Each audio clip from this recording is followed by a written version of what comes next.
Pedagogia.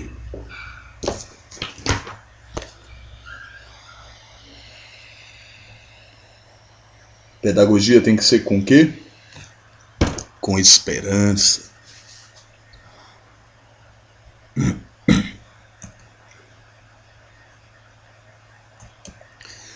Naquela época eu fazia longas falas sobre os temas escolhidos. Foi repetindo o caminho tradicional do discurso sobre, feito aos ouvintes, que passei ao debate, à discussão, diálogo em torno do tema com os participantes.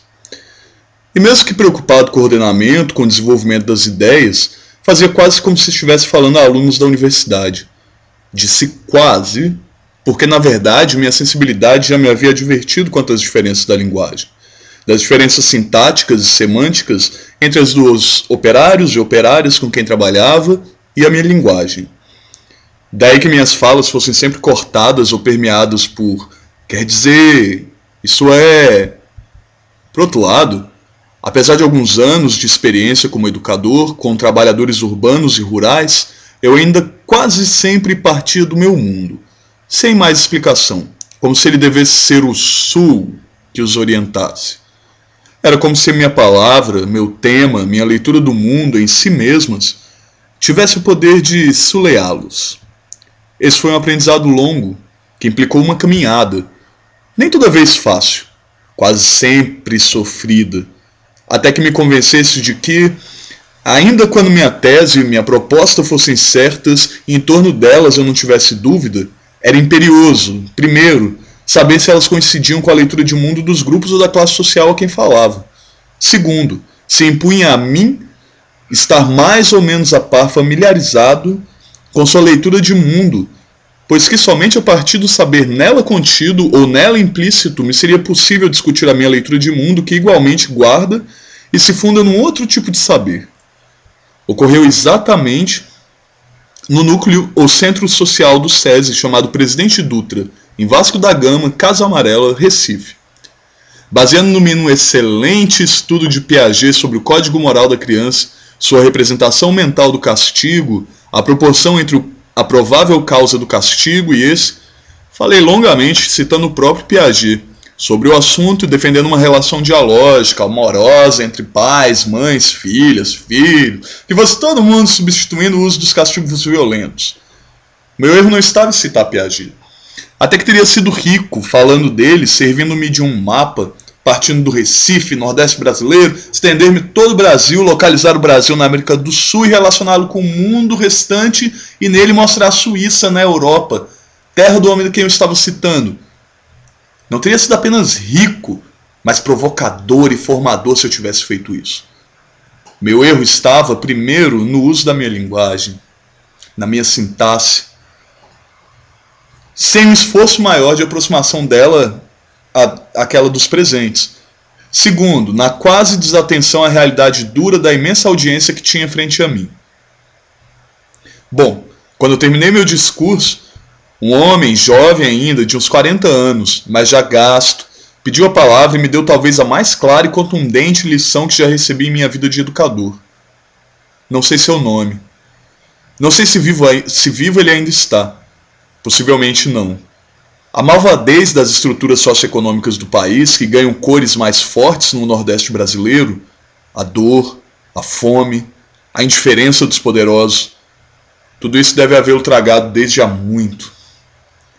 Pediu a palavra e fez um discurso que jamais pude esquecer, e que me acompanha vivo na memória do meu corpo por todo esse tempo, e que exerceu sobre mim enorme influência. Quase sempre, nas cerimônias acadêmicas em que me torno doutor honoris causa de alguma universidade, reconheço quanto devo também a homens como o de que falo agora. E não apenas a cientistas, pensadores e pensadoras que igualmente me ensinaram e continuam me ensinando, sem os quais e as quais eu não teria sido possível aprender, inclusive com o operário daquela noite. É que sem a rigorosidade, que me leva a maior possibilidade de exatidão nos achados, não poderia perceber criticamente a importância do senso comum e o que nele há de bom senso. Quase sempre, nas cerimônias acadêmicas eu o vejo de pé, numa das laterais do salão grande, aquela cabeça erguida, olhos vivos, voz forte, clara, seguro de si, falando sua fala lúcida.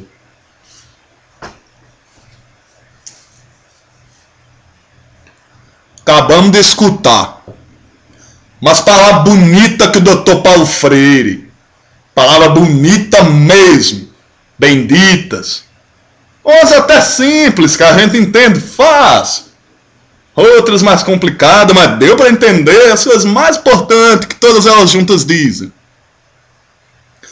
Agora eu queria dizer umas coisas pro doutor que eu acho que meus companheiros concordam. Doutor Paulo, o senhor sabe onde a gente mora? O senhor já esteve na casa de algum de nós? O senhor já teve que subir uma serra imensa para chegar na sua casa, chegar lá não tem nadinha para comer, os meninos tudo amontoado num cômodinho pequeno. Você não tem nem como respirar direito, você não pode esticar seus braços, que você já se acotovela num monte de menino. O senhor sabe o que é não ter dinheiro para pôr comida nos pratos dos seus filhos? Do quanto a gente trabalha na roça, desgasta essas mãos que Deus deu. E chega exausto em casa e ainda tem que ver menino chorando. O senhor sabe o que é não poder ser feliz, não poder ter esperança. Doutor, eu nunca fui à sua casa, mas eu vou dizer ao senhor como ela é. Quantos filhos que o senhor tem? É tudo menino, é?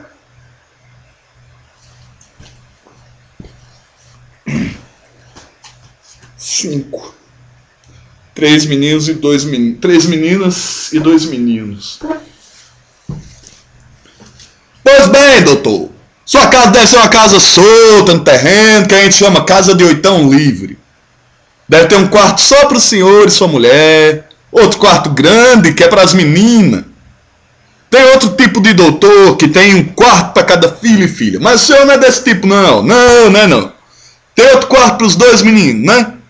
Banheiro com água quente, cozinha com a linha Arno, um quarto de empregada bem menor que o dos filhos e lá do lado de fora. Um jardineiro com gama inglesa. O senhor deve ter ainda um quarto onde bota os livros. Ah, tem sim. Sua livraria de estudo, é claro. Tá se vendo por sua fala que o senhor é homem de muitas leituras, de boa memória.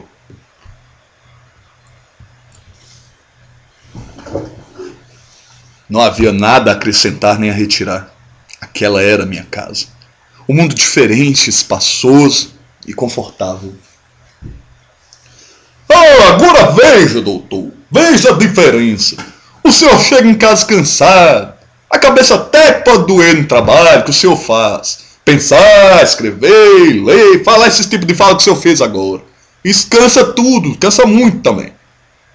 Mas uma coisa é chegar em casa, mesmo cansado, encontrar as crianças tomadas banho, vestidinha, cheirosinha, limpa, tem bem comida, sem fome. Outra coisa é encontrar os meninos sujos, com fome, gritando, fazendo barulho. E a gente tendo que acordar às 4 da manhã do outro dia para quando começar tudo de novo, na dor, na tristeza, na falta de esperança. Se a gente bate nos filhos e até sai dos limites, não é porque a gente não ama eles, não. É porque a dureza da vida não deixa muito para escolher. Isso é saber de classe, digo eu agora.